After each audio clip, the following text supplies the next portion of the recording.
vacation. But I did have water for you. What happened to your water? Did you know Peg was here? Oh, yeah. Why didn't you tell me Very I good. would have come out and visit? Good evening, everyone, and welcome to tonight's meeting. It's Tuesday, December 1st, and we're winding down the calendar year 2020. This is our 21st meeting of the City Board of Directors, and we'll begin with an invocation by Pastor Greg Bierce, followed by the Pledge of Allegiance led by myself. Please rise.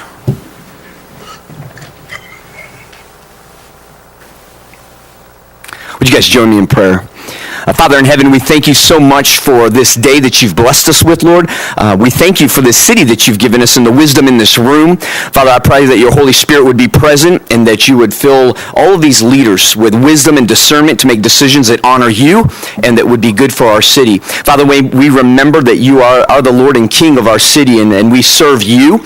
And so I pray, Lord, that all that are coming and our going would be honorable. Lord, bless this team, bless these men and women and those in attendance. Father, may we be reminded that we are your children and that you ultimately have given us the power and the authority that we have. May we use it according to your honor and to your glory. We pray this in the mighty name of Jesus, our Lord and Savior. Amen. Amen. Please join me in the pledge. I pledge allegiance to the flag of the United States of America And to the republic for which it stands, one nation, under God, indivisible, with liberty and justice for all.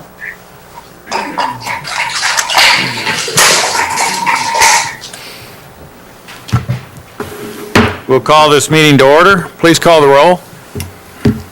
Director Aaron Holliday. Here. Director Elaine Jones. Here. Director Becca Clark. Here. Director Carol Weatherford. Here. Director Karen Garcia. Here. Director Randy Foley. Here. Mayor Pat McCabe. Here. This time we'll consider approval of the agenda. All those, are there any additions, deletions to the agenda or items under the consent agenda that you'd like to move to new business? Hearing none, I move approval of the agenda. a motion to approve, seconded by Second. Director Jones. All in favor, signify by saying aye. Aye. Pose same sign. Agenda is approved. Now we'll consider approval of the minutes of November 17, 2020. Are there any additions, deletions, or corrections to the minutes as presented? Hearing none, I'll entertain a motion to approve. So moved. Got a motion by Director Clark, seconded by Second. Director Weatherford. All in favor of the minutes as written, signify by saying aye. Aye. Pose same sign. Minutes are approved. We have two proclamations this evening. You know, in communities across the land, we oftentimes lose people way too early in life, and we want to recognize the passing of such an individual here who was very quiet but made a magnificent contribution to the community while here in Hot Springs. This proclamation honors Chen Su-Ying.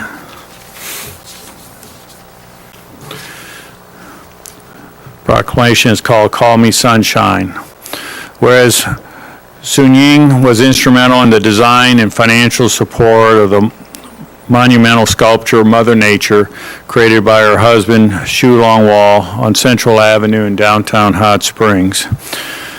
Mother Nature is recognized as an iconic piece of artwork in Hot Springs and is listed by the Smithsonian Institute as one of the great public works of art in America. And whereas she founded the Shanghai restaurant in Hot Springs to support her family, and unbeknownst to most, fed countless homeless and hungry people in the process. And whereas she was a founding member of Friends of the Park, which raised money and acquired donations of land for the nearly completed Greenway Trail in Hot Springs.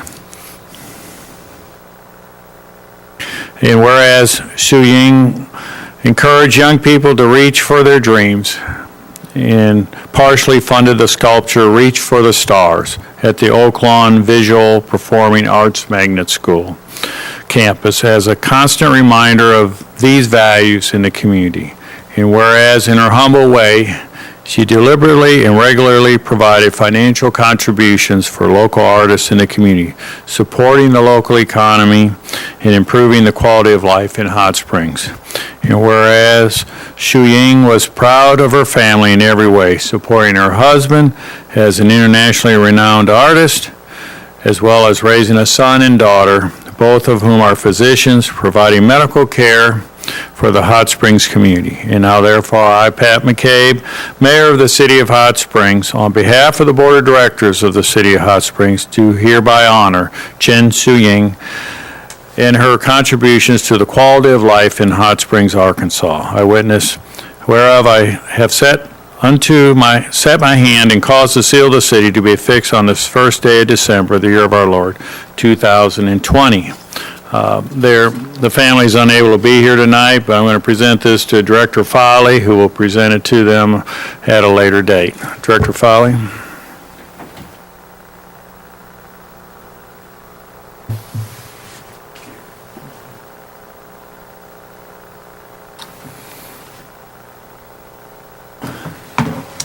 Thank you, Mayor. If I could have just a moment, please, I would like to read a response from the Shu family. It says, "We sincerely appreciate the outpouring of sympathy and concern for our family during this difficult time. We truly feel that we are a part of the Hot Springs community. Thank you so much to the City of Hot Springs, the Board of Directors, Mayor Pat McCabe, and the countless others in Hot Springs who have made this place our home, and the recognition they have bestowed on our mother. She was the rock of our family and a pillar in this community, always working behind the scenes to make sure everyone was taken care of. This proclamation is a testament to that fact. Although she was not born here, she loved Hot Springs as her hometown. Our family will continue to honor that love and care for this community as much as she did. Again, thank you all for this honor, the Shu family."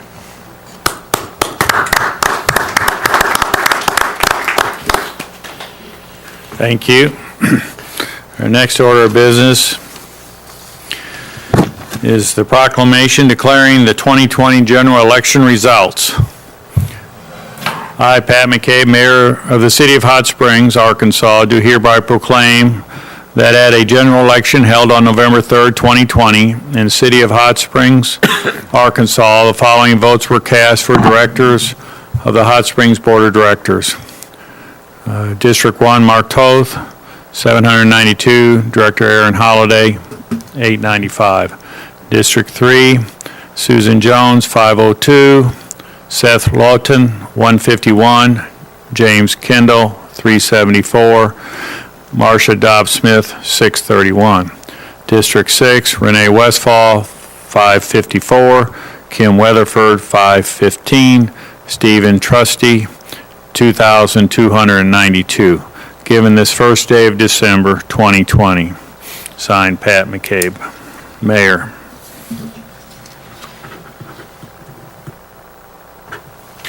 This does not require a vote of the board? No, just a reading. Thank you. This time we'll hear for the city manager for the city manager's report. Mr. Burrow. Thank you, Mayor, members of the board. Though we are coming to the end of the year, we still have a lot of projects that we have out there in the works. I know our project manager, Todd Pillar's in the room tonight, and just want to highlight a lot of the things that both Mr. Pillar and our engineering department are continuing to work on. The 2020 water line improvement projects, they've been well underway, with the latest completion being Cooper Street, where fire hydrants were added, and the existing 2-inch galvanized main has been upgraded to a 6-inch ductile iron pipe.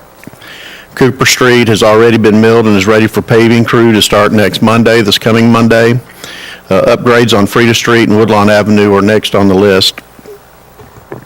Rdot Projects, we've got many Rdot projects that they're in the works, and when Rdot expands the highways coming to and from Hot Springs, typically there are utilities, whether that be water, wastewater, gas, electric, whatever it may be, those typically have to be located. And 2 of the city's water and sewer relocation projects have been completed in anticipation of Rdot widening their widening contracts on Highway 7 North between Fox Pass and Highway 5 and 7 Junction. And then we have the Highway 7 towards Bismarck, that has also been completed. Highway 270 West relocation project from Mountain Pine Junction to west is under construction. That should be completed somewhere around April of 2021. All of the other utilities, electric, gas, telephone, fiber, they've all having to be relocated as well. We just want to make sure that those that live in that area are using extreme caution. There are a lot of contractors in that area for a lot of the different utilities I just mentioned. They're all working side by side, and that's going to be a very congested area if you happen to live west of the city. Holiday lights in downtown.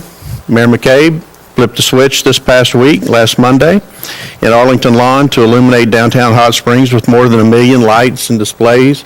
Very appreciative of Barry Brandt coming down and broadcasting that on Channel 7.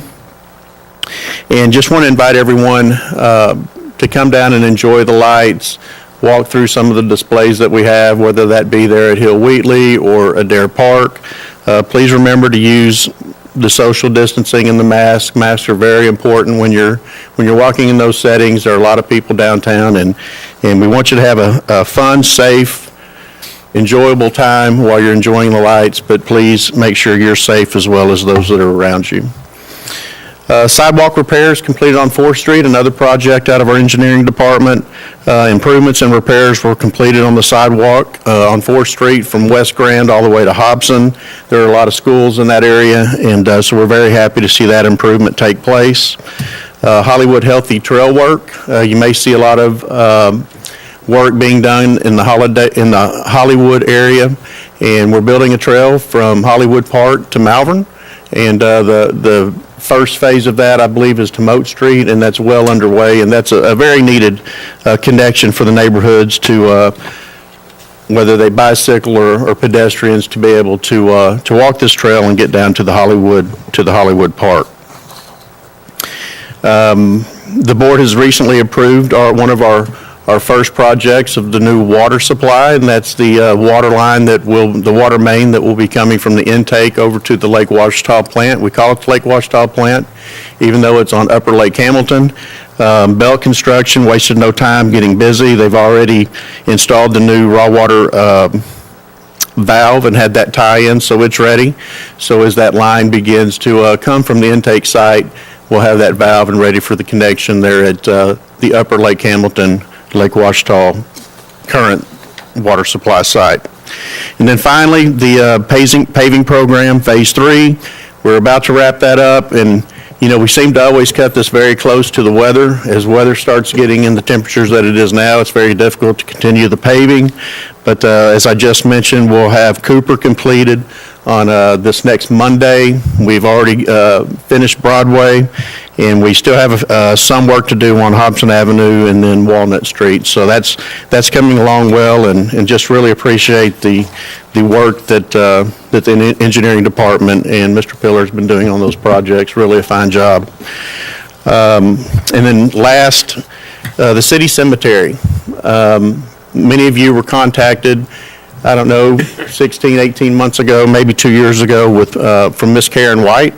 She was really the driving force behind the Hot Springs City Cemetery, a historic cemetery that her and her husband really championed in helping to get that cemetery, which had been returned to nature, cleared.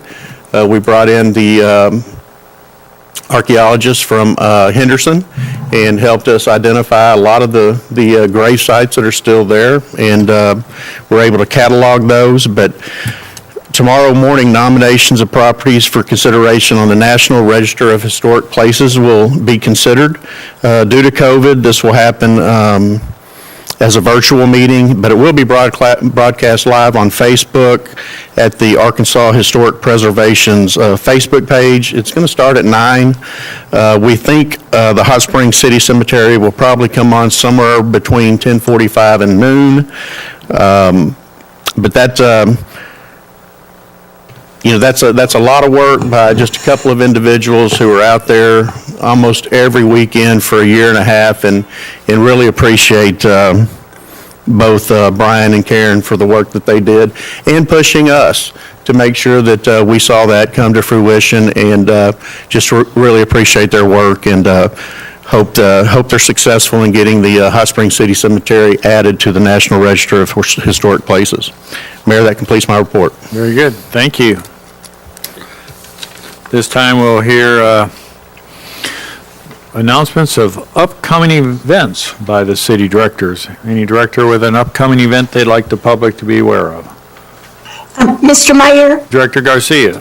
Thank you, Mayor. I may have missed it if the city manager mentioned it, but beginning Monday at noon, out at the Animal Services on Davidson Drive, the adoption fees will be half price. And there will be vouchers available for spading and neutering. And I understand they're going to have some Christmas cheer with refreshments available also. So if you know someone that's needing a pet, this is a great time to go by there. Due to COVID, it's changed up how the adoption's occurring, but if you can get by there beginning at noon, all three next week, half price. Very good, thank you. Any other director with an upcoming event? I forgot it. Well, you can bring us up to speed anytime during the meeting. Okay. Any other directors? Well, we have two new directors and one existing director re-elected, so they're upcoming for 2021, and I would like to congratulate them on their wins. Very good, thank you. And then Yes. on December 15th, this in a couple weeks, the Garland County Health Unit is hosting a drive-through COVID-19 testing from 4 p.m. to 7 p.m. in their parking lot. This is in addition to their normal hours and their normal testing, but if you're interested in a drive-through test, December 15th from 4 p.m. to 7 p.m. in the parking lot of the Garland County Health Unit. They're on Malvern Avenue.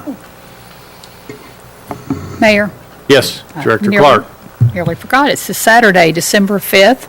The Quapaw Prospect Avenue areas are having our annual Luminaries, and so y'all come drive by. Sunday's the rain day, but it's not looking like it's going to rain, so it should be Saturday night. And a few thousand luminary bags lining all the streets up and down, and a lot of the houses are decorated, so y'all come on by. Always a Starts nice at dark. event. Always a nice event. Yes, I love it. Any other announcements? Hearing none, we'll proceed into our agenda. At this time, we'll consider the items within the consent agenda. They are acted as one, and they are routine nature and do not merit individual discussions. So at this time, I'll entertain a motion to approve the consent agenda as presented. I so move, Mayor. Director Jones, seconded by Second. Director Clark.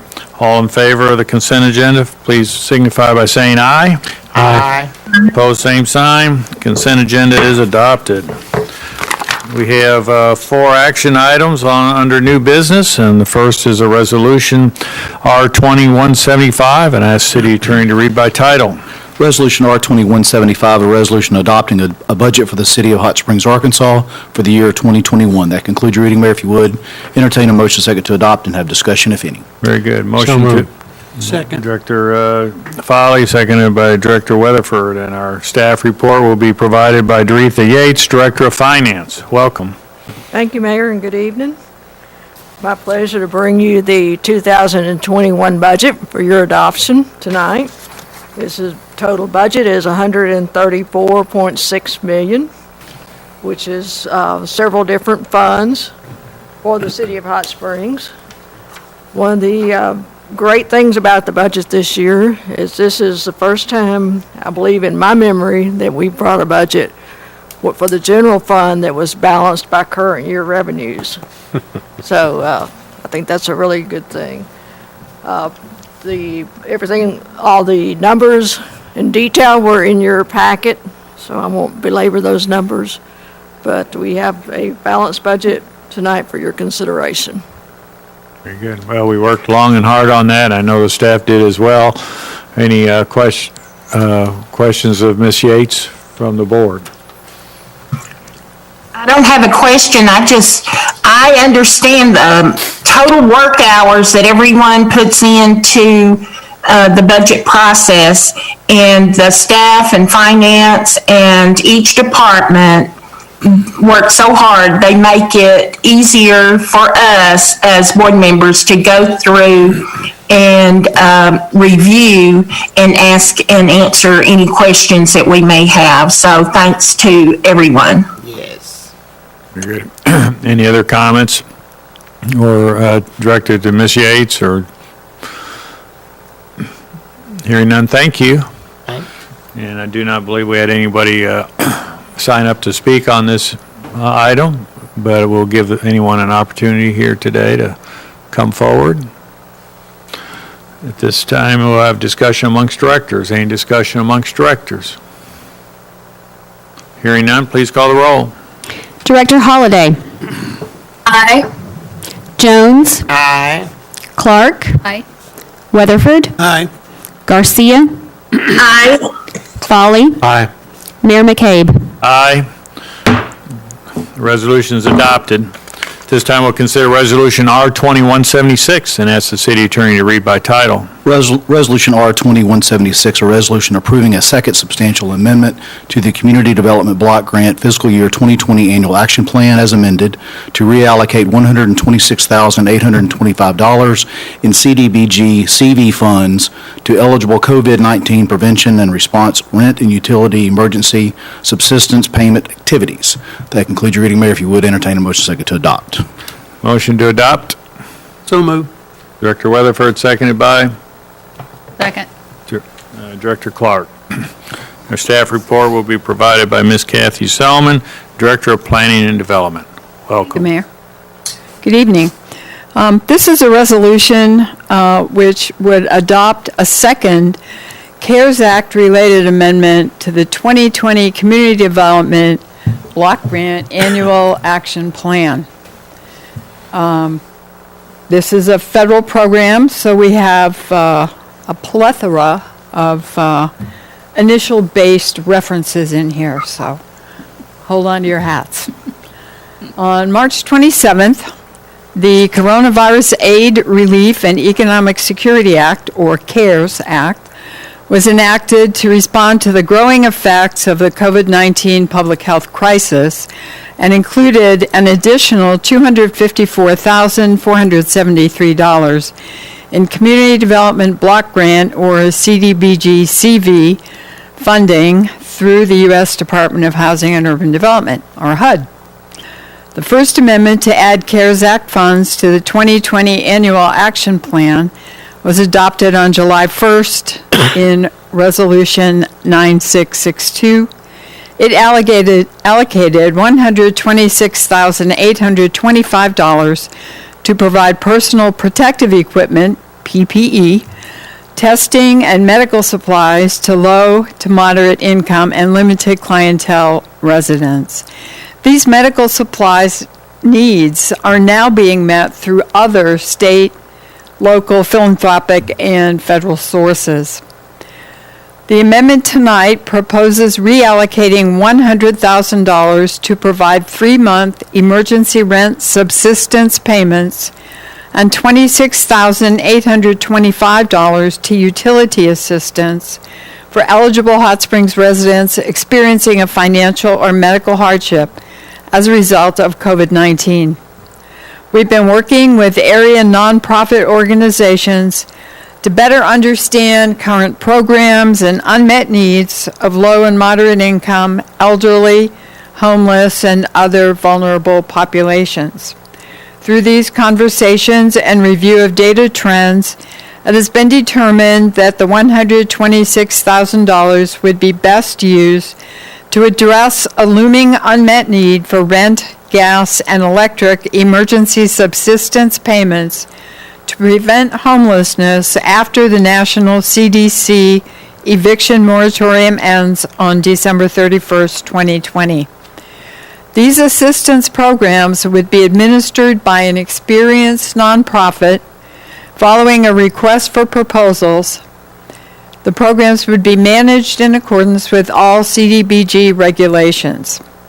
Households requesting assistance for rent and/or utilities will be required to provide proof of income and circumstances in order to qualify. Subsistence payments will be made directly to the landlord and/or the utility provider. The payments will not be made to the eligible household. Rent payments will be made at the established HUD fair market rent rates. CDBG CV1 assistance cannot duplicate other sources of funding for the same benefits, including those available through FEMA, state CDBG, ESG, unemployment, housing authority, or other programs. We'll continue to work with local organizations to ensure CDBG benefits are not duplicated when other sources are available or provided. The amendment was made available for public review and comment beginning November 6th. A duly advertised virtual and in-person public meeting was held by the Community Development Advisory Committee, CDAC, on November 12th. 8 residents attended, and 2 written comments were received in support of the amendment. The committee unanimously recommended the Hot Springs Board of Directors consider adopting this proposed amendment to the 2020 Annual Action Plan. And that concludes the presentation. Very good. Any questions of Ms. Selman? No questions? Thank you very much. Thank you. Thank you. I don't believe we had anybody from the audience sign up to speak on this issue. Any discussion amongst directors?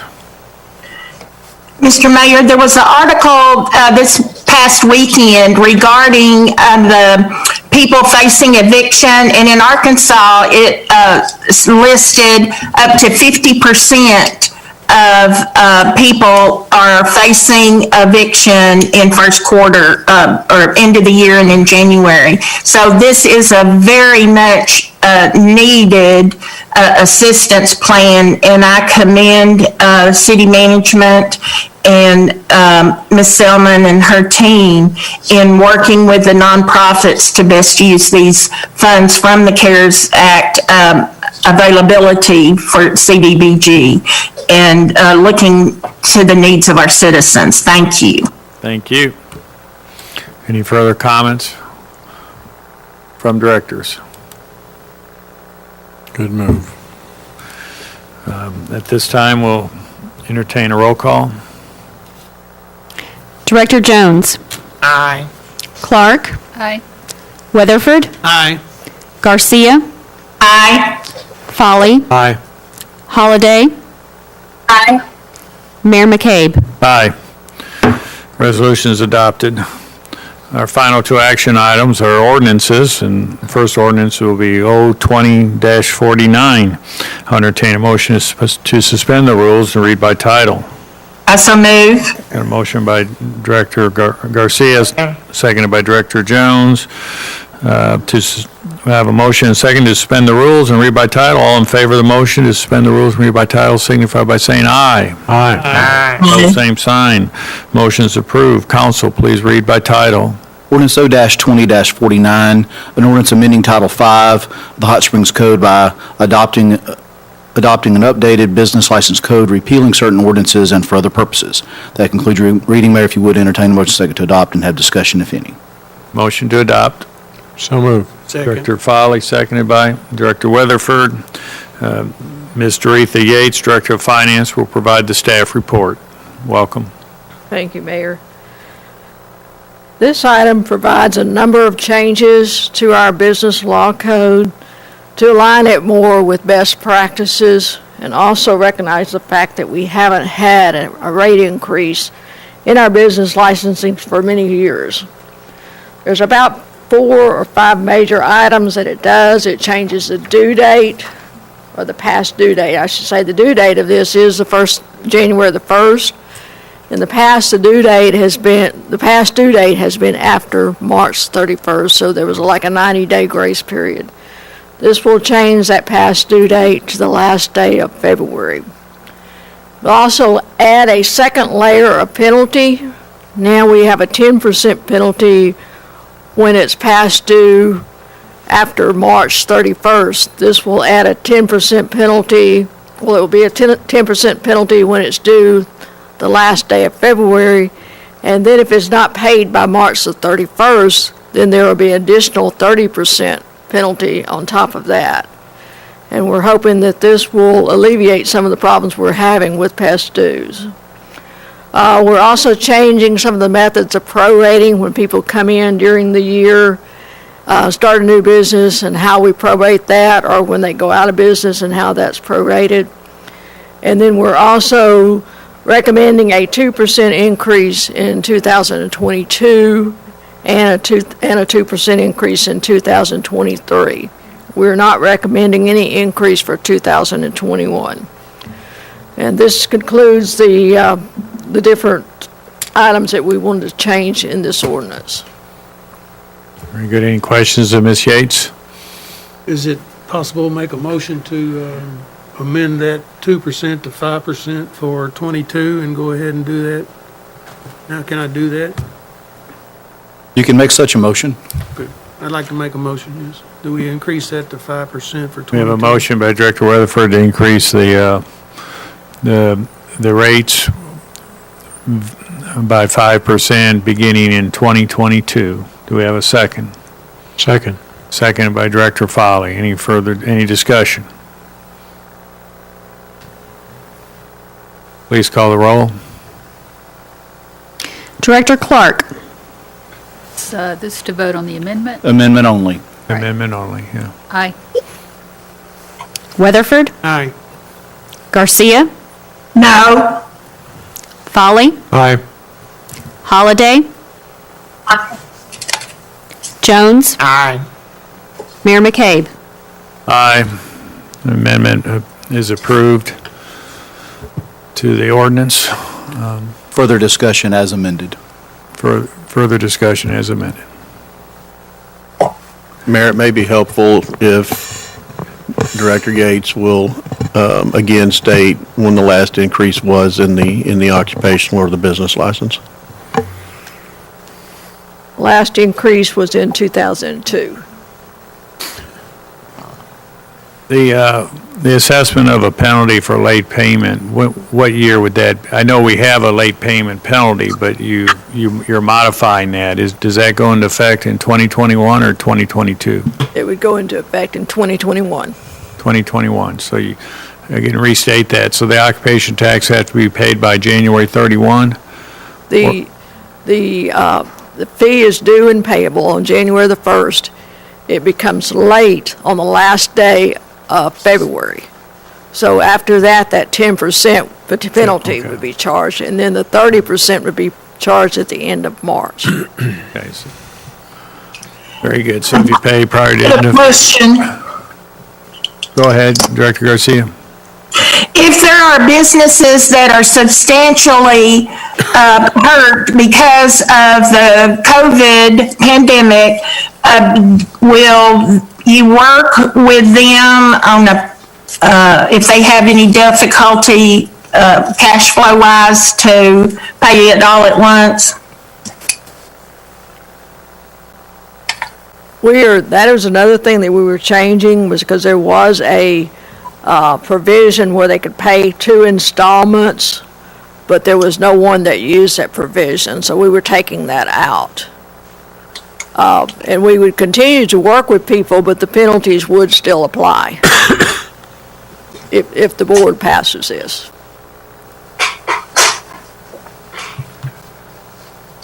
Thank you. Any further questions?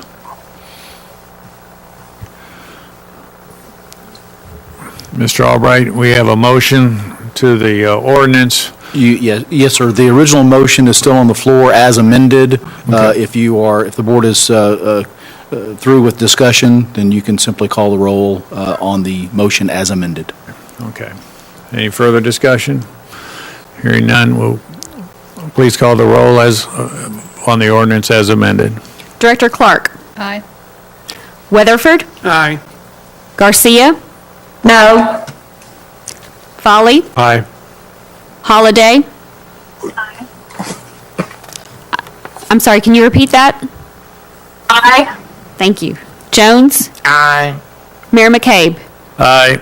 Ordinance is adopted. Our last ordinance of the evening is to consider ordinance 020-50. And I'll entertain a motion to suspend the rules and to read by title only. So moved. Director Second. Clark, seconded by Director Jones. Have a motion and a second to suspend the rules, read by title only. All in favor signify by saying aye. Aye. Opposed, same sign. The motion's adopted. Council, please read by title. Ordinance O-20-50, an ordinance approving CTR zoning on 2 acres of undeveloped land generally located at the intersection of Malvern Avenue with Suburban Street and Lakeside Road, amending the future land use plan map to designate the area neighborhood commercial center and for other purposes. That concludes your reading, Mayor. If you would, entertain a motion second to adopt and have discussion, if any. Motion to adopt. So moved.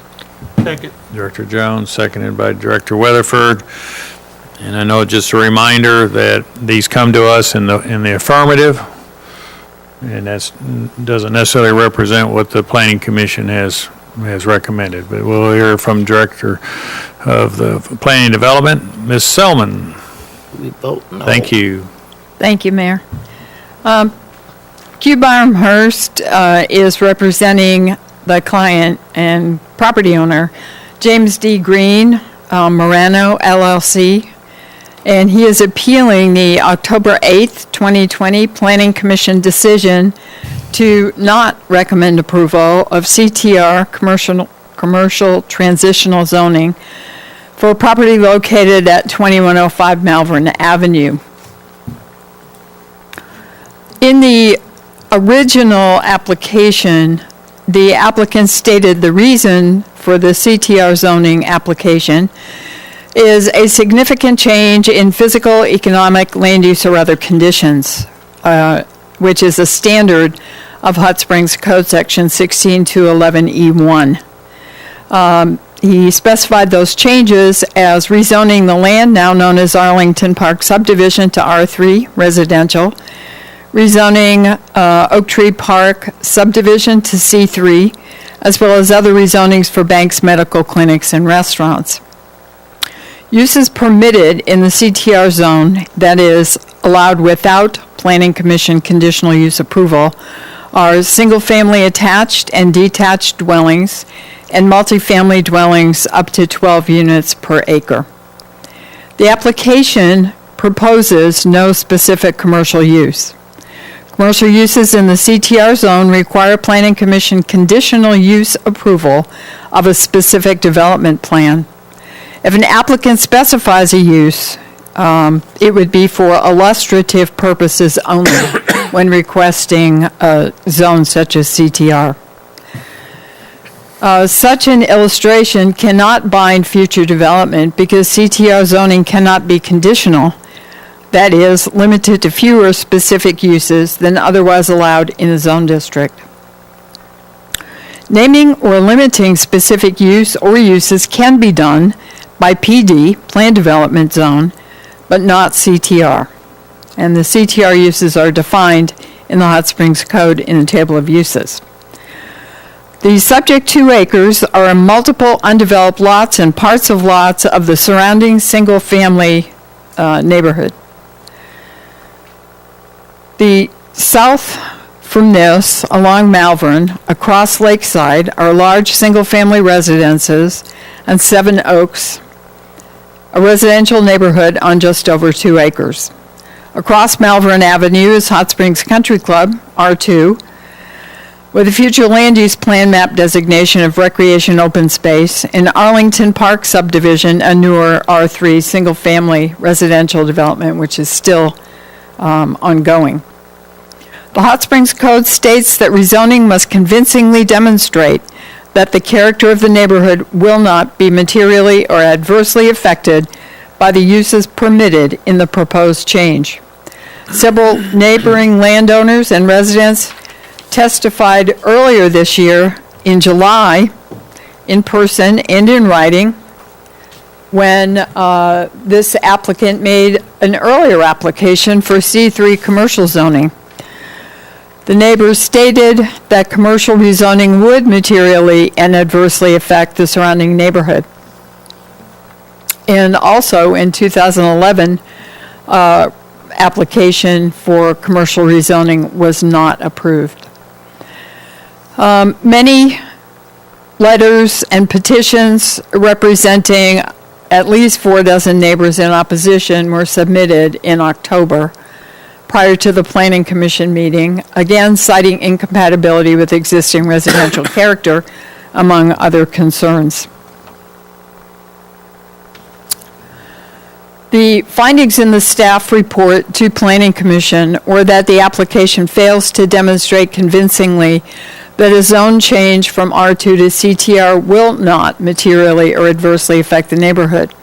The application fails to demonstrate a significant change in the immediate area, and the most recent Rdot trip figures per day have remained steady since 2012.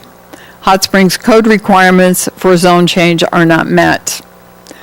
Planning Commission duly advertised and held a public meeting on October 8th. After calling for testimony and considering the record, Planning Commission cited the findings and recommendation of the staff report and unanimously voted to not approve a motion to approve the applicant's rezone request. And in conclusion, that is what occurred at Planning Commission. In the appeal, several statements were made by the appellant. One, that in 2011, the planning director and her staff recommended that a C3 zoning request be approved by Planning Commission. That proposed use in 2011 was for an Arvest Bank branch on the subject property. Commercial uses, according to the appellant, such as banks, are appropriate for this property, as the planning department found in 2011. The response to that is that Planning Commission's 2011 recommendation to approve C3 was reversed by the Board of Directors on an appeal such as you are hearing tonight, after the board heard testimony and considered the full record. The facts in 2020 include the board's previous decision, as no significant change to the area has occurred, as well as the recently adopted Hot Springs 2040 Forward Hot Springs, which values existing residential neighborhoods for their quality of life and encourages infill residential development. The subject CTR zoning, if approved, would allow all possible uses. While the appellant says bank, any CTR permitted or conditional use is a possibility if rezoning to CTR is approved. The appellant also says that most of Malvern Avenue is exclusively commercial. This property is located adjacent to a stoplight. There are no stoplights in front of residences in the entire city of Hot Springs because it is not compatible with residential property. Response to that is that the subject lots are located upon both vertical and horizontal curves along Malvern Avenue, conditions not well suited to traffic safety or to convenience. The subject lots also front the very narrow suburban drive, which is one way, between Malvern and its intersection with Oak Crest Street. City of Hot Springs Public Works Director Denny McFate states that there is no policy or regulation that limits traffic signal placement relative to proximity to residential property. And finally, under new and pertinent information since the last Planning Commission action, the appellant states Morano LLC has reached an agreement with Chambers Bank for them to purchase Tract 1 of the subject property. The bank, which will only operate from 8 to 5 Monday through Friday, will have much less traffic than compared to other commercial uses. The agreement is contingent upon approval of the CTR zoning. The staff response to that statement is that associated with the applicant, Dayton Myers showed a copy of a site plan when he testified at Planning Commission's October 8th meeting. He stated it demonstrated that a bank could go on the property. That site plan appears to be identical to a full-color site plan by Davidson Engineering submitted with this appeal and in your packet, labeled Chambers Bank Rainbow Realty, Hot Springs, Arkansas. If the site plans are the same, then that is not new and pertinent information since the last Planning Commission action. In either case, having been shown this or a similar site plan, Planning Commission unanimously denied the rezone request. The code identifies standards for mandatory findings in a rezone request. And the standards for those findings were not met. For the subject request for CTR zoning, again, we have the neighbors providing dozens of letters opposing the request, citing the standards of compatibility that are in the code, the objectives of the zoning code, and traffic and pedestrian safety, including intrusion of commercial traffic onto residential streets. And public testimony at both the July and October Planning Commission meetings covered those concerns. The purpose of the Malvern Avenue overlay is to maintain harmony with existing neighborhoods. The Malvern Avenue overlay is not a reason to change zoning from residential to commercial. It does provide a degree of mitigation when developing existing commercial lands along Malvern Avenue. Malvern's character is that of a diagonal major street running from the southeast part of Hot Springs in a northwesterly direction, terminating downtown. As the diagonal intersects with a more standard grid, generally running north to south and east to west, inevitably, roughly triangular parcels result, such as the subject. It is located at the entrance to long-established Hot Springs neighborhoods. Further south, along the same side of Malvern Avenue, is Seven Oaks, a small, brick-walled, residential, beautifully landscaped neighborhood of 7 homes, all of which access Malvern via a single private drive. When preparing the staff work, an internet check revealed 1 home for sale in Seven Oaks for more than $400,000. Seven Oaks has a similar size and a somewhat triangular character to that of the subject lot, demonstrating that a desirable residential development is not impossible.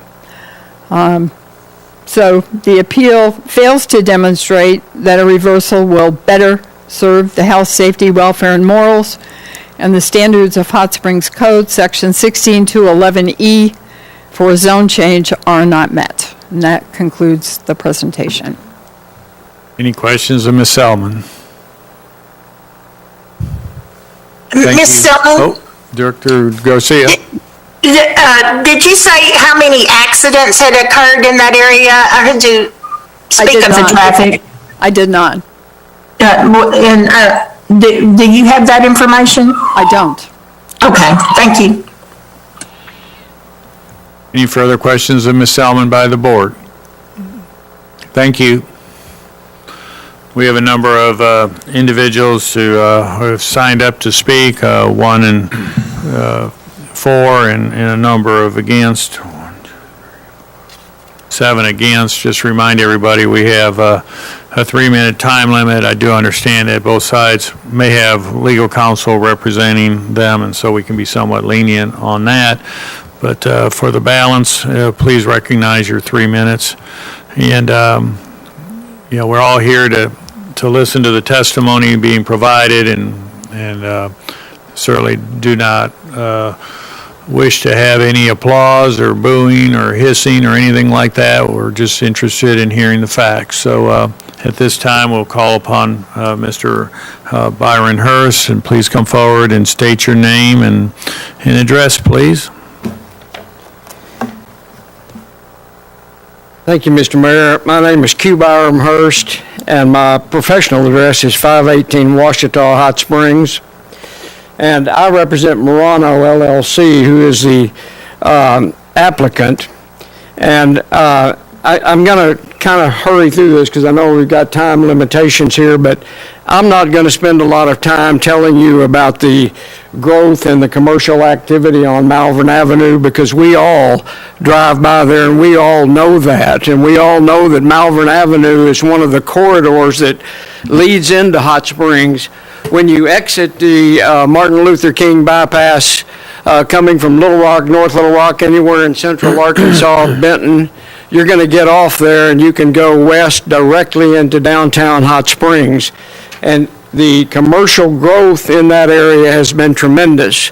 On the other end, we've had the same type of growth, which is hospitals, dentist's office, medical offices, even commercial subdivisions. And so I know that you know that, and we've all watched that, and that's what happens when communities grow and communities develop. And I want you to know that I've been involved in this property since 2008 when I represented the estate of Harvey Deerdorf. He was a man who lived on this property and died, and I opened his estate. Now, since that time, since Harvey's death, this property has basically sat vacant. It's done nothing, despite the fact that some of the best realtors in Hot Springs have attempted to sell it as residential property, have listed it, done everything they could, and it didn't sell. Because the truth of the matter is most of these good folks that are here objecting to it don't live directly on Malvern Avenue, because Malvern Avenue is Highway 270, where there's trucks, there's noise, there's debris, and it's not consistent with somewhere that you would want to live in a peaceful type atmosphere. And Ms. Selman is exactly correct. Back in 2011, Arvis Bank wanted to put a branch on this, and it's controlled by the Walton family, and they had done an extensive study, a feasibility study, and came up with commercial was the only way to go with this property. And our planning department agreed with them at that time, but it was met with a lot of opposition. Our planning department is trained, they're professionals. I think Ms. Selman and her staff do a tremendous job. And it was rejected at that time. And since that time, in 2011, it's again remained completely vacant. It's just sat there growing grass. And I presented to Ms. Selman, and I think it's in your packet, she mentioned to it a aerial photograph, because since the time that we were before the Planning Commission, we did enter into some negotiations with Chambers Bank. And surprisingly for us, Chambers Bank had expressed a desire to purchase this part of the property. And if you can look at this, I don't know if you have it, I think you do, it's divided into 3 tracts. Chambers Bank agreed to purchase tract 1, and then we had an idea, because we knew that Mr. Bailey and a lot of the good folks that are here had concerns about Suburban Drive. So if you'll look on this, there's a tract 3 that is directly behind Dr. Bond's house. And we have agreed to put that property in trust for the residents of Suburban Drive to use as a park, a greenway, whatever kind of activity they want, that we will deed that to them, or we will deed that in a manner that it can never be used except as a green buffer. And in addition to that, my client has said he will fund that trust with another $5,000, which will allow at least a year's worth of maintenance to the property, which right now it just grows grass. It just grows, and it's not consistent with a good policy. Tract 2, which would be left, we would agree there would never be an entrance or an exit on Suburban Drive, that it would only be an exit on Highway 270. Now, I know our request is for a CTR zoning, and that means that I'm saying these things that we will do, but what I'm saying is, if you will rezone this CTR, commercial transition, we will go back to the Planning Commission and ask for a conditional use for the Chambers Bank. We'll ask about the commitment to deed the tract 3 for the benefit of the residents of Suburban Drive. And you know, when I consider this, and it's really uncomfortable sometimes when you're proposing something that you know that there's a lot of opposition. Most of these people were in the opposition in 2011, and they've continued to be in that opposition, and they will continue to oppose this. But the reality is that this property should be rezoned. It should not be residential property. In the subdivision it's in, it is the only lots that front on Highway 270. Now, I think the stoplight has gone in, and that's a concern, and I know Director Garcia just made a comment about accidents. That's why that light was put there, and I hope that light does remarkable jobs in that regard. But one of the things that interested me last week in the paper, I saw a comment by Director Jones that said this: I believe by increasing the land use, and she's talking about a different section of town in she's talking about a C2 zone. I believe by increasing the land use, it will benefit economic opportunities in District 2, as well as the entire city. And you know, that comment struck me because that's exactly the way I feel about this. If you will allow this, it will increase the opportunity for our entire city. This property has sat there vacant, growing grass, debris in it for long enough. It needs to be rezoned, and we need to keep up with progressive development of our city. Thank you very much. Any questions of Mr. Hurst from the board? I have a question. Director Garcia? Thank you. Mr. Hurst, is there a reason that this is a request for CTR instead of PD? You know, one of the questions in CTR, it says, what would this proposal enhance viability of the neighborhood? Is the public health, safety, and welfare of the community enhanced? And one of the issues with CTR, it still allows a number of things to occur other than what you have stated that the applicant's current intended use is. However, with a PD plan development, it has to specifically say, and everyone reviewing it would know specifically what was being planned, and that's the only thing that could be done is what's in the plan development. So why was CTR chosen to request versus planned development PD? Well, I think that's a great question. And the reason CTR was requested is because at the time that we requested this from the Planning Commission, we did not have anyone in place to purchase or acquire or develop any part of the property. And then the member of Marano Inc. or Marano LLC started talking to Chambers Bank, and it led to a basic informal agreement that they would acquire this small tract in what would be, I guess, the southeast corner. Now, I agree with you, Director Garcia, that a PD would be very good.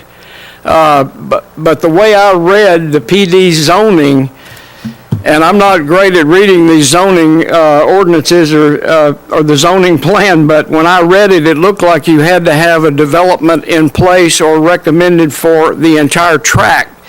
We still don't have anything in place for tract 2. We don't have, that tract, we want it zoned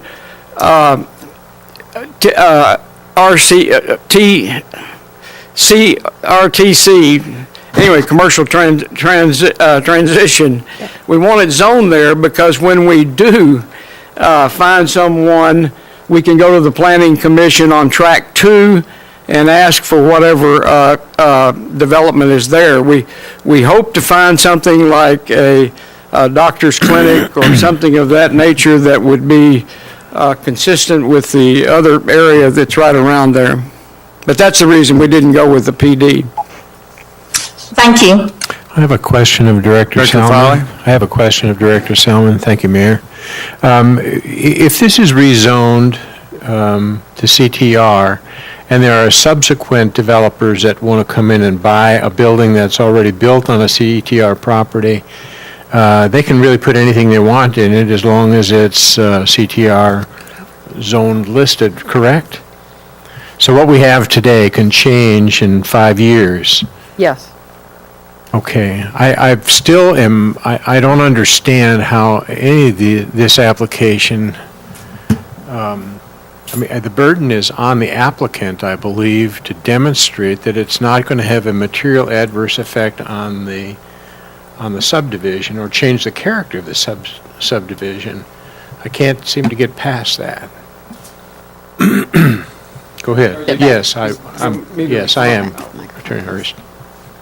Well, and Director Foley, I understand your concern, and I really think instead of harming this area, I think it's going to actually help it. Because right now, when you look at it historically, since 2008, this property is just there. It's just growing grass, and it's not doing anything. It's right across the street from the Hot Springs Country Club, which is extremely commercial activity. All the activities, retail sales, alcohol sales, and golf and tennis.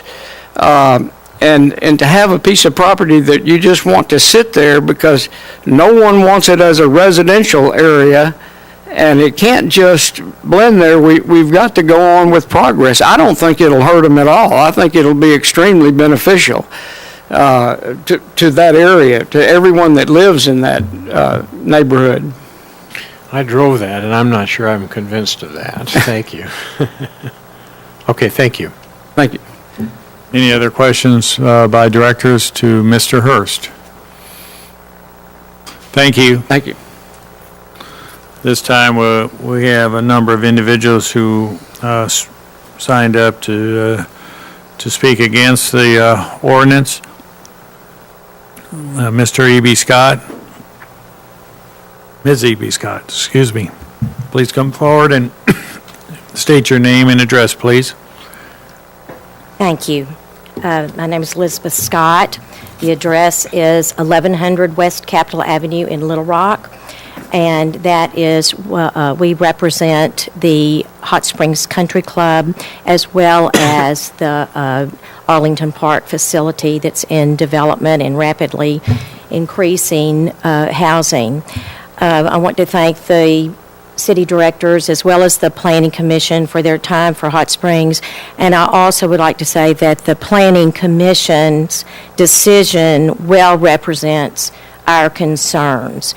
Until tonight, I had heard nothing or any documentation or representation of what was planned to be constructed and how this was to be used, other than one listing on Facebook that said they would make it Section 8 housing.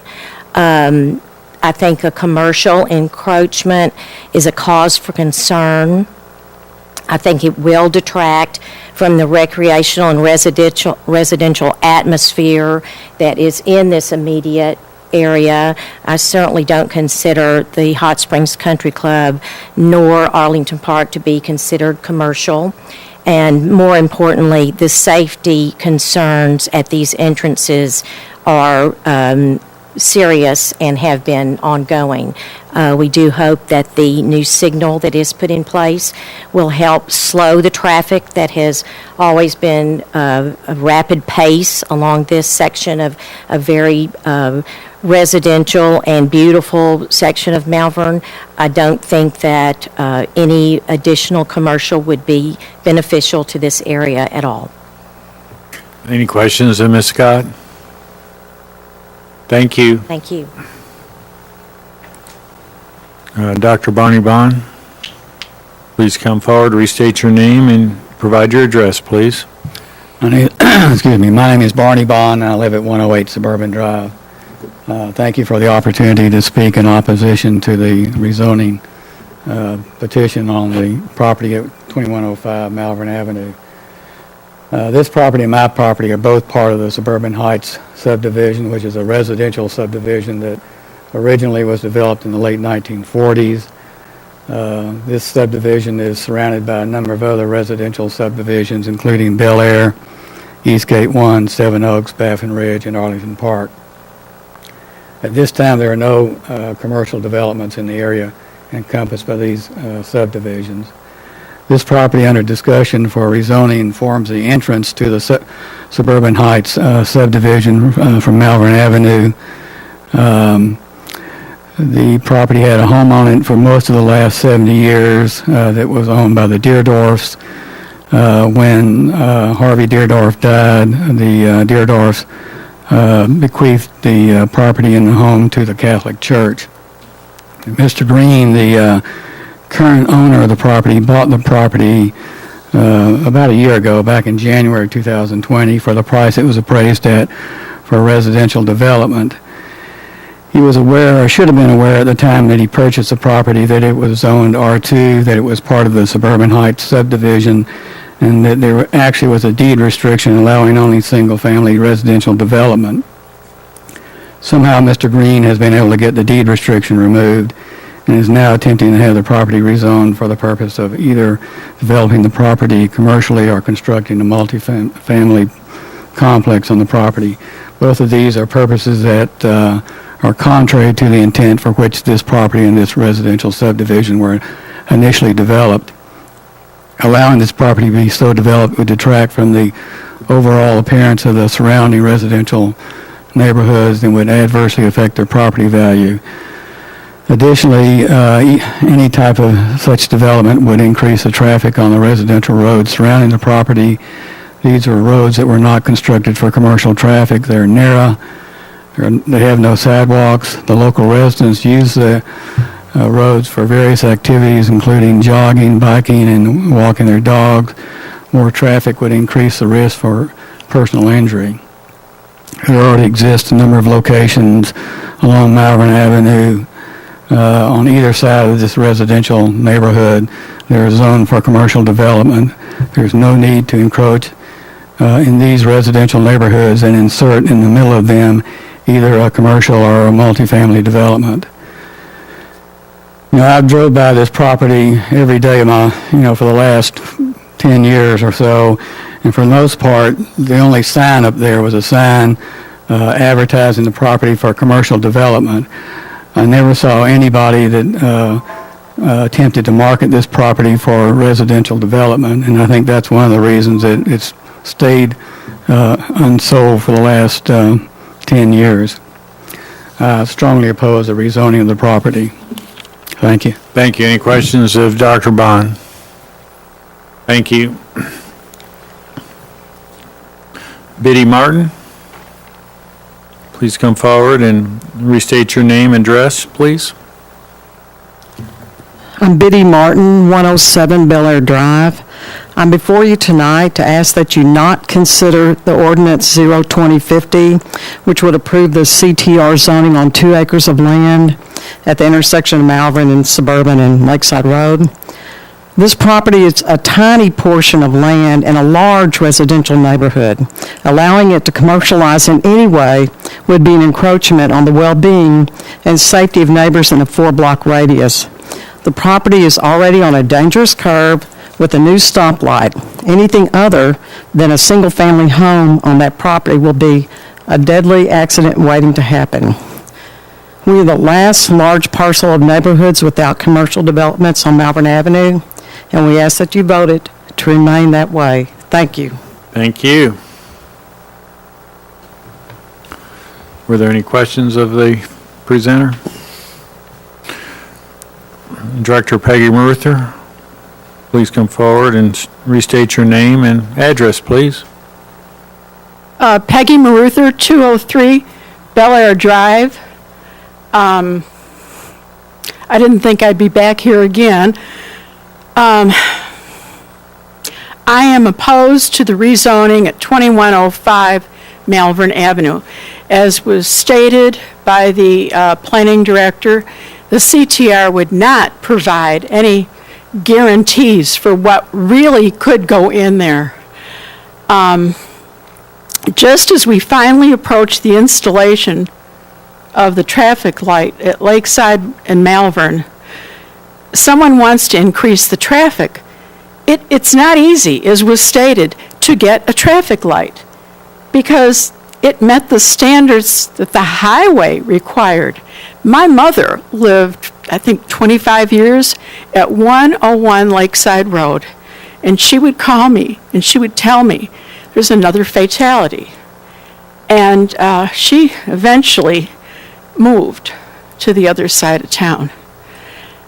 And then she moved to the Country Club Village, where she continued to have a problem with the traffic flow. There is a terrible elevation, and you cannot see when you come out of, well, I used to live at 118 Suburban Drive, by the way, and they had to make that a one-way because you couldn't see as you were going out. The traffic was so bad, so now you can just go in, you can't drive out. My property is at 203 Bel Air Drive, and it's almost impossible to negotiate a left-hand drive. I hope and pray that you will reject this. And Mr. Hurst, who I tried to ameliorate a problem for him twice because he was involved in the same type of situation, and it went all the way to the President of the United States. That's how hard I worked for him. And then he didn't want commercial development over behind the mall theater, the high-rise there, and it was exactly what has been stated today.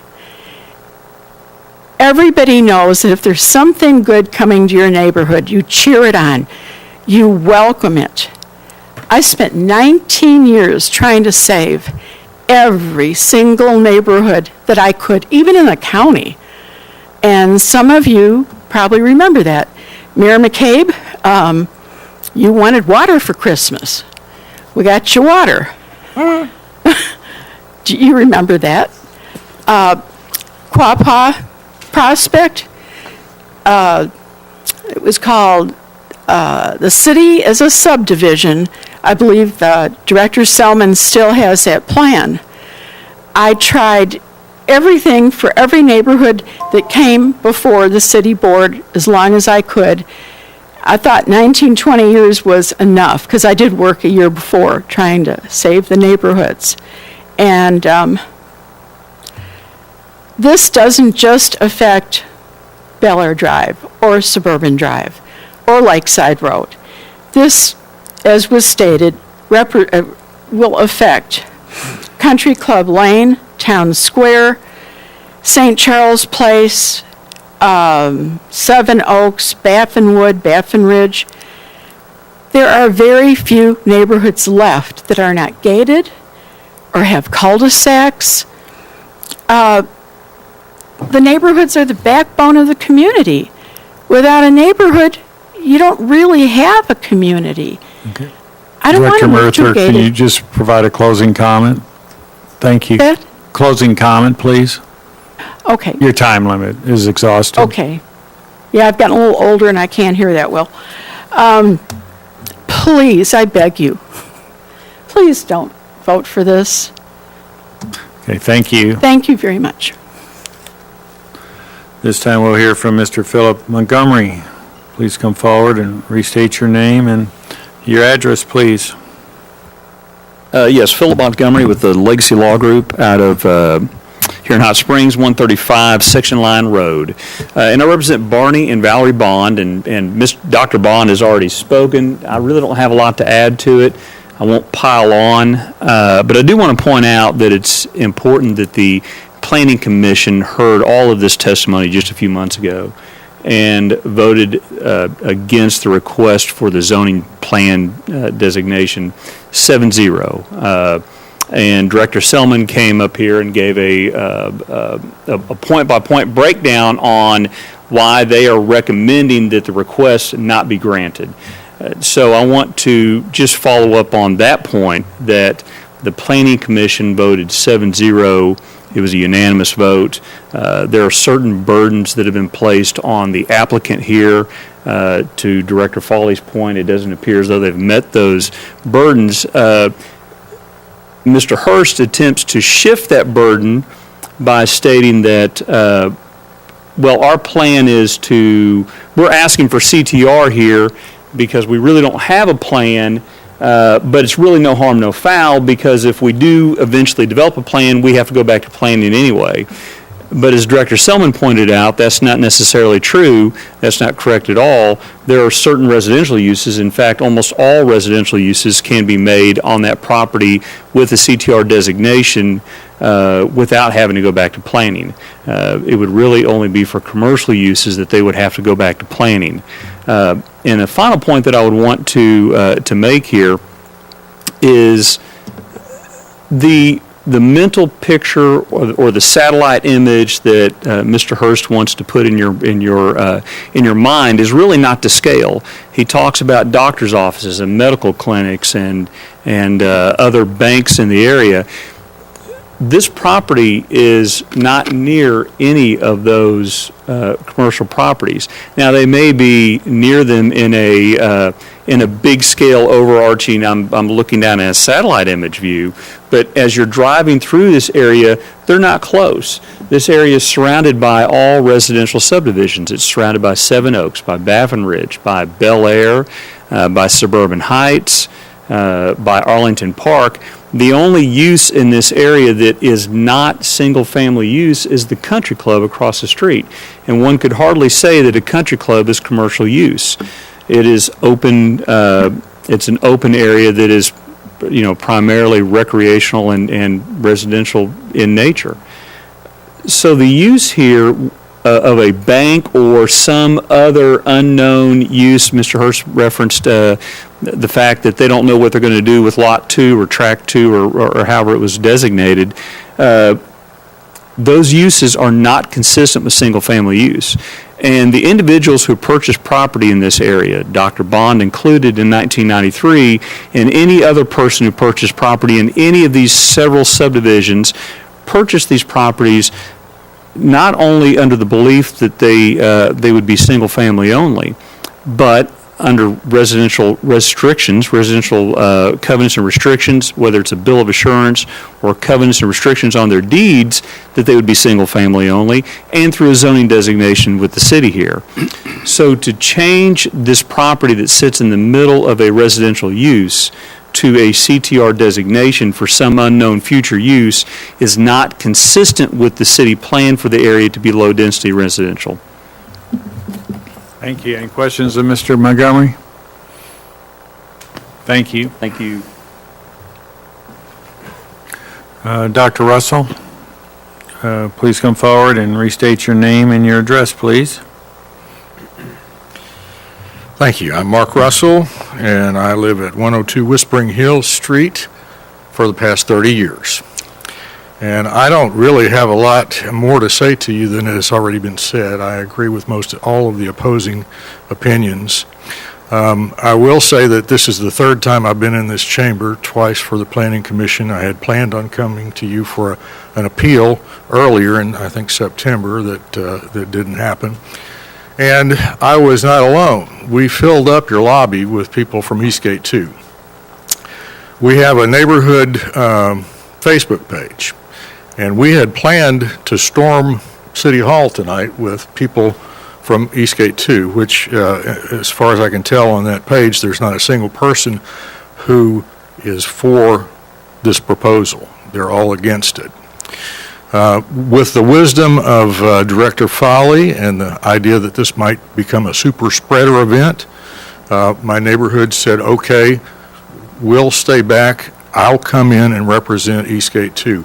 And I can tell you that to a person that I've spoken to in that neighborhood, they're all against this proposal.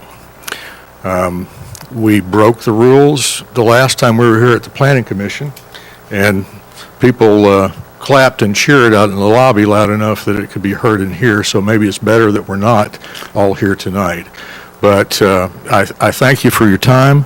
I thank you for representing us. I also want to denounce the fact that someone for this proposal got on our neighborhood page and threatened the people in our neighborhood, and to also denounce the fact that they came to the Planning Commission and besmirched the reputation of the people on that commission at that meeting. Those things alone, I think, should make it impossible for this to pass. But on the merits and on the representation of the people that I come here for, we ask you to vote no. Thank you. Thank you. Any questions of Dr. Russell? Thank you. Our final individual signed up to speak on this matter this evening is Mr. Larry Bailey. Please come forward and restate your name and provide your address, please. My name's Larry Bailey. I live at 118 Suburban Drive and have lived there since summer of 1980. My wife and I purchased that property when we came to Hot Springs 40 years ago. We raised our two boys there. There were 3 and 4 when we come. They're now 45 and 43. So we're established, I think, enough to say something about this. The long-range planning committees that decide what the city's going to do over a period of time, and then this panel approves. I served on that in the early 90s, along with Peggy. She may not remember that. And the consulting group that led the Citizens Committee that worked on the Long-Range Planning Committee at that time visualized the commercialization of Malvern Avenue, and we discussed it in length and meeting after meeting. And what came out of that was we agree that there's going to be commercialization on Malvern Avenue. However, it was the consensus, total and complete, of everyone and approved by that board at that time that it would not be allowed to impinge upon settled and established residential areas. Our residential area goes from Baffinwood to Bel Air. It has been residential for almost 100 years in some circumstances and over 70 for Suburban Heights itself. One of the reasons that we chose Suburban Drive when we came here, I came here as an employee of Union Carbide Corporation, and I was the controller for that plant, was it was a type of neighborhood we wanted to raise our children in.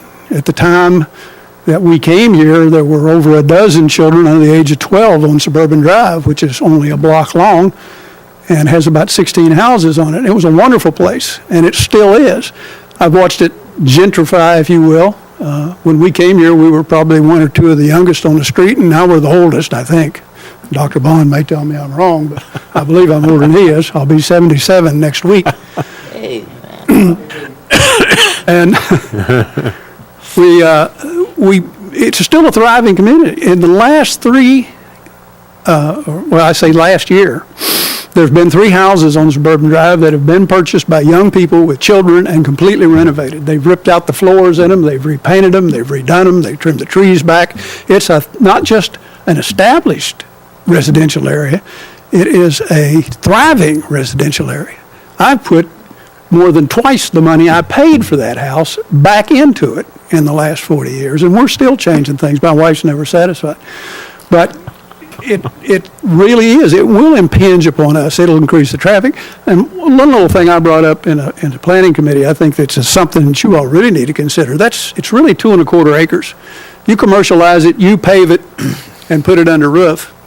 In 1 hour, a 1-inch rain delivers 35,000 gallons of water. That's 80,000 gallons an hour in a 1-inch rain. In a spring, when we get a couple hours of 1-inch rain, what are you going to do with the 150,000 gallons that are soaking into the ground now? They're going to go right down. Right now, it's serviced by a 10-inch concrete pipe that goes down to Valley View Street and dumps out down there. That's where it's going to go. Only it ain't going to soak in the ground. It's going down the hill. It's going to go right across Suburban Drive in that dip where you come in and shoot right down through there. So you guys are going to have to come up with the funds to put a pipe about that big around in there, I think. So that's one thing that you might want to consider. I know you're on a restrictive budget, as we all are. So one thing too, Mr. Hurst said that if it wasn't hadn't sat there all this time growing grass, within a month after Harvey Deardorff died and they settled that estate, Gerke Commercial had a sign up there as big as that wall back there. It was 8 feet tall and 14 foot wide. It said, "For sale commercial property." There's never been a possibility residential. It's been sold for commercial property or tried to sell it for commercial property for over 20 years. That's why it's never been a residential thing put there. I think it's very viable. And originally it was 5 lots, 3 on the front, 2 on the back. And a lot of people visualizing putting in 3 big townhouses on the front and a service alley on the back, which makes it very viable for a residential area. If you go right down past, just before you get to Bathwood on the left, there's an area back in there that there's about 4 townhouses that put back there about 25 years ago. And their commercial, their selling value probably be in a $300,000 area. So it's very commercial. But this is something where a developer seen a chance to pick up a piece of property pretty cheap because it wouldn't go commercial, and we've been fighting it. He could flip it, make a fast buck, and then he's going to leave our neighborhood slowly decaying from the front. So it's not in the interest of our community to see this thing change, and I would appreciate it very much. And I thank you for your all service. I know what it's like to serve for nothing. Any questions of Mr. Bailey? Thank you. This concludes all those that signed up. Is there anybody who came in late that would like to speak on this matter? Thank you. Discussion amongst directors? Any discussion amongst directors? I would just like to say that I've lived here for 72 years. I don't remember a new house being built on Malvern Avenue since I can remember. There's no new residential house built on Malvern. Now, off of Malvern or into a subdivision, yes. They've created several subdivisions, but no new houses. Even if the property was for sale for residential, no one would buy it for residential to build a residential house there. As a builder, I know I wouldn't. Mr. Director Weatherford, Arlington Park entrance is off of Malvern Avenue. There's quite a few that entrance off of Malvern, but no houses on Malvern. Well, their lot faces Malvern. I mean, there's a lot. The backs of the houses face Malvern. But there's no houses on Malvern itself where there's a driveway off of Malvern for a residential house. Hasn't been one built in forever there. And it is true that that's from Baffin Ridge to past Suburban, to Country Club, I guess, Country Club Village. That's all residential on that side of the road, but before that or after that, that's all commercial. I mean, you even take the corner of Carpenter Dam and Malvern Avenue, 2 new banks, brand new subdivision right behind it. It's not hurt their value at all. They're building houses in there left and right. I mean, this should be a CTR or commercial piece of property. It's not a residential piece of property. Maybe the 2 lots on Suburban, yes, but not the 3 on Malvern. Shouldn't be residential, should be commercial. As far as the red light, it's true that it's needed, and it has been needed for a long time there for the people using from Eastgate. And by the way, I do own property in Eastgate, and I'm not against it. I still own property there, and I don't think it would affect the sale of the lot if I had it up for sale. But I'm sure Lakeside School uses that as a back way out of Lakeside School. People from Eastgate use it.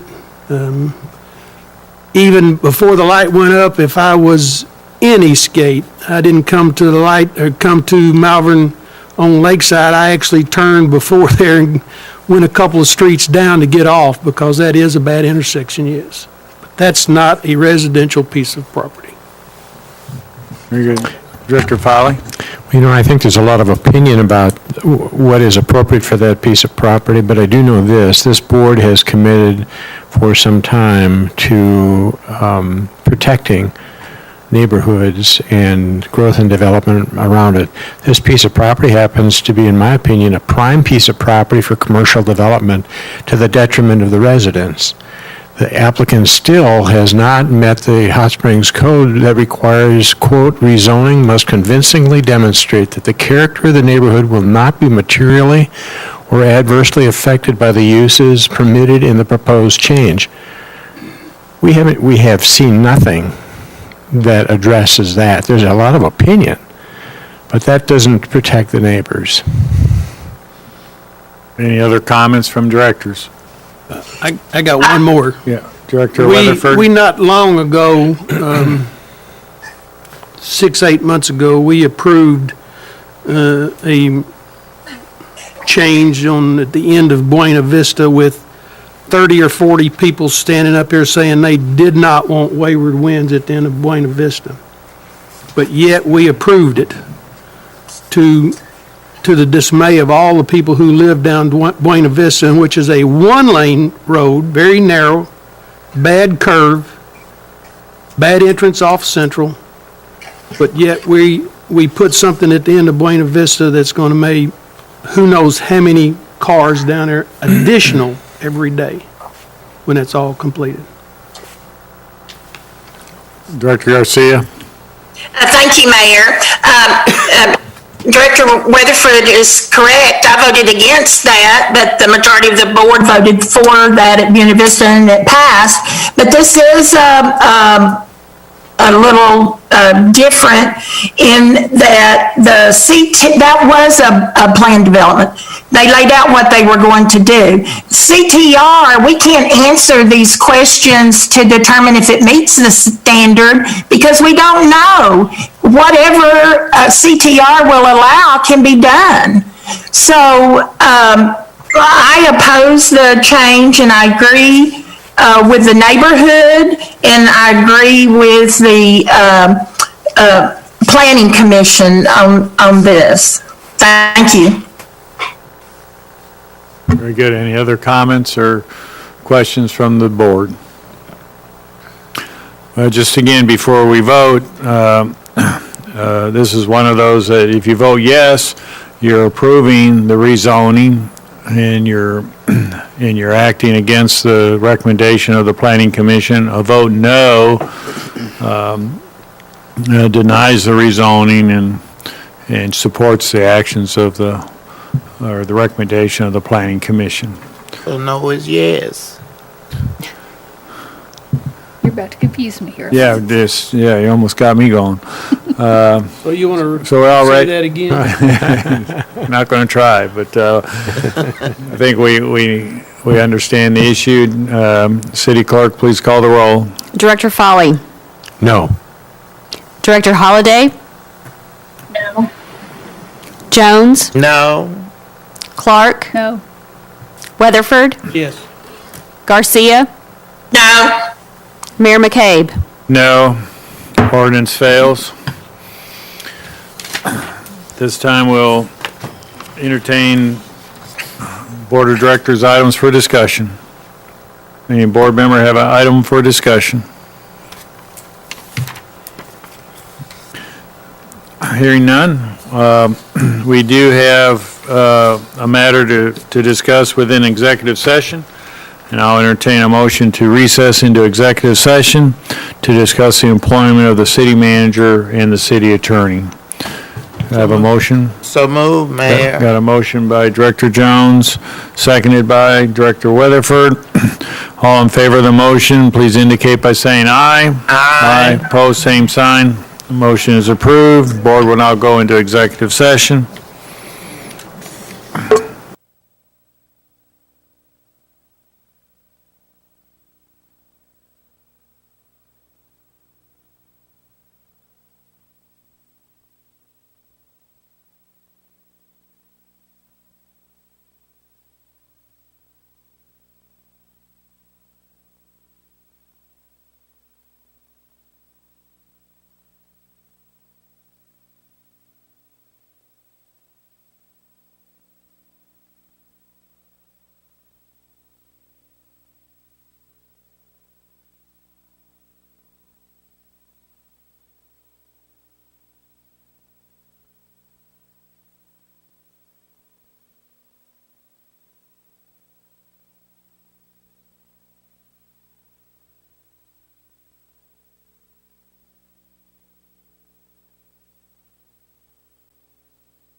Thank you for all your patience while we were in executive session.